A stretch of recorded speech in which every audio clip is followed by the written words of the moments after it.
Guitar companies don't create new market. Artists create new market. The Know Your Gear podcast is brought to you by patron and channel members. Locks Sustainer, I'm going to say that's right. I'm hoping that's right. Says, thanks for the great content this year. Phil, how many more new guitars do you think the market can bear? Here's where we're at. If a new company kicks in the door and does great, somebody's going.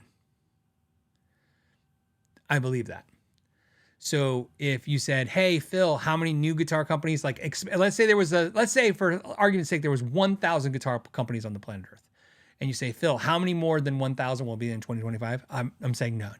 Because every time one pops and does well, somebody's going away. In other words, and you can see it. You can see it. I can cite so many examples of amp companies, of pedal companies, and guitar companies where instead of more, we have an exchange.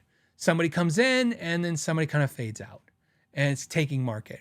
I was once asked by a guitar builder in California who does high-end guitars, does extremely expensive guitars, guitars that they start at $2,600 and they go up. So I'll give you a reference. And he said, how do I get more guitars into players' hands? And I said, who is your biggest competitor? And they named two custom brands, two high-end brands. And I said, that's your customer now. You have to get the person who has that guitar to get rid of it and get yours. That's the exchange out. It's an exchange out now. That's what I believe. It's just how it's going to be for a while. Because here's why. Guitar companies, amp companies, pedal companies don't create new market.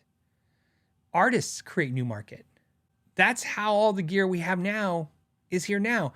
If you look, it's crazy. If you're like me and you don't have any guitar magazines anymore, but it's okay if you don't. Next time you're in town, wherever you're in town, there's going to be some book exchange store. There's going to be one of those stores that just trades books all day, right?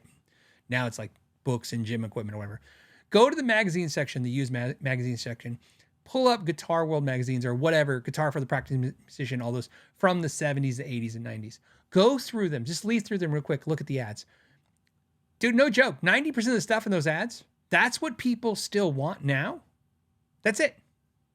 Like, you go through there and then start trying to think of how many things existed now that didn't exist then. It's a short list of gear, of brands that are here now that weren't there then. It's a short list.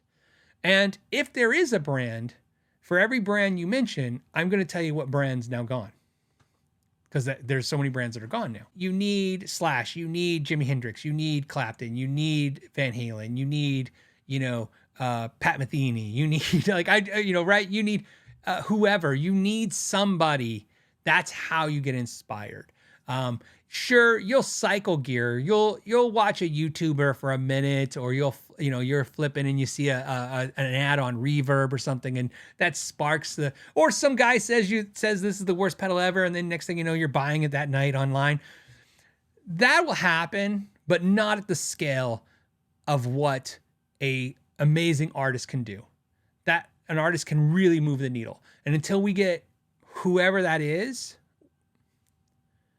which we'll know it. None of us will have to guess, right? You'll just all of a sudden be like, everyone talks about this artist and everybody has to have what this artist has. And that's the thing. So that's my answer to that. So there's no more room.